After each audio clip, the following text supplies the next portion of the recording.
आप सभी देशवासियों को, सबको, मेरे मित्रों को हिंदी दिवस 2020 की बहुत बहुत शुभकामनाएं। जैसा कि आप जानते हैं कि हिंदी दिवस प्रत्येक वर्ष 14 सितंबर को मनाया जाता है। 14 सितंबर 1949 को संविधान सभा ने एक मत से यह निर्णय लिया कि हिंदी ही भारत की राजभाषा होगी। इसी महत्वपूर्ण निर्णय के महत्व को प्रतिपादित करने तथा हिंदी को हर क्षेत्र में प्रसारित करने के लिए राष्ट्रभाषा प्रचार समिति वर्धा के अनुरोध पर वर्ष 1953 से पूरे भारतवर्ष में 14 सितंबर को प्रतिवर्ष हिंदी दिवस के रूप में मनाया जाता है। वर्ष 1918 में गांधी जी ने हिंदी साहित्य सम्मेलन में हिंदी भाषा को राष्ट्रभाषा बनाने को कहा था। इससे गांधी जी ने जनमानस की भाषा भी कहा था। वर्ष 1949 में स्वतंत्र भारत की राष्ट्रभाषा के प्रश्न पर 14 सितंबर 1949 को काफ़ी विचार विमर्श संविधान सभा ने किया और यह निर्णय लिया कि जो भारत संविधान के भाग 17 के अध्याय की अनुच्छेद 343(1) में इस प्रकार वर्णित है, संघ की राष्ट्रभाषा हिंदी और लिपि देवनागरी होगी। संघ के राजकीय प्रयोजनों के लिए प्रयोग होने वाले अंकों का रूप अंतर्राष्ट्रीय होगा। यह निर्णय 14 सितंबर को लिया गया और तब से प्रतिवर्ष भारत सरकार के सभी मंत्रालयों, उपक्रमों, निगम, उद्यम, बैंकों, सार्वजनिक क्षेत्र के सभी कार्यालयों, सभी केंद्रीय विद्यालय, नवोदय विद्यालय और भारत सरकार के सभी प्रतिष्ठान में हिंदी दिवस का आयोजन बड़ी भव्यता के साथ किया जाता है। भारतेंदु हरिश्चंद्र की पंक्तियाँ हमें आज भी याद आती हैं कि निज भाषा उन्नति है, निज उन्नति को मूल, बिन निज भाषा ज्ञान के मिटे नहीं को सूल। आप सभी जानते हैं कि हमारे देश में अधिकांश लोग हिंदी बोलते और समझते हैं। हिंदी केवल संपर्क की भाषा नहीं, बल्कि इस भाषा में हमारे देश की संस्कृति और संस्कारों की भी झलक मिलती है। इसलिए हमें अपनी संस्कृति और संस्कारों को सहेज कर रखने के लिए अपनी भाषा से अनुराग का भाव रखना होगा। हिंदी हमारे देश की एकता को मजबूत करने वाली भाषा है। देश की एकता बनाए रखने के साथ साथ देश की समग्र उन्नति के लिए भी अपनी भाषा का होना बहुत ज़रूरी है।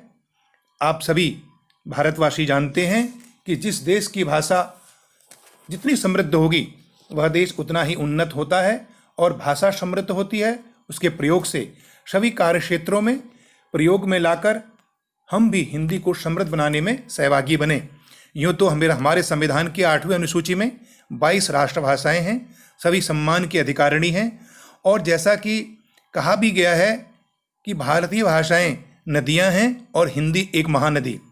हिंदी संपर्क भाषा के रूप में भी देश के अनेक क्षेत्रों में कार्य करती है और अंतर्राष्ट्रीय स्तर पर भी अब संयुक्त राष्ट्र संघ में भी हिंदी में बातचीत की जा रही है और हमारे प्रधानमंत्री, देश के राष्ट्रपति और सभी लोग हिंदी में बातचीत करते हैं और अब ये विश्व की तीसरी भाषा के रूप में उभर कर सामने आ रही है। उम्मीद करते हैं कि निकट भविष्य में हिंदी प्रथम भाषा के रूप में उभरेगी। मैं मानता हूं कि किसी भी देश के विकास में भाषा एक शक्ति स्तंभ के रूप में काम करती है। किसी भी देश के सुदृढ़ विकास के लिए उस देश की भाषा का सुदृढ़ होना बहुत ज़रूरी है। इस दृष्टि से हिंदी में वे सभी गुण हैं जिसके कारण हिंदी को राजभाषा का गौरव हमारे संविधान ने दिया है। हिंदी भाषा में अन्य भाषाओं के शब्दों को अपने में समाहित करने की क्षमता है। इसलिए हम हिंदी को सहज और सरल रूप में प्रयोग करना चाहिए ताकि इसका अधिक से अधिक विस्तार हो सके।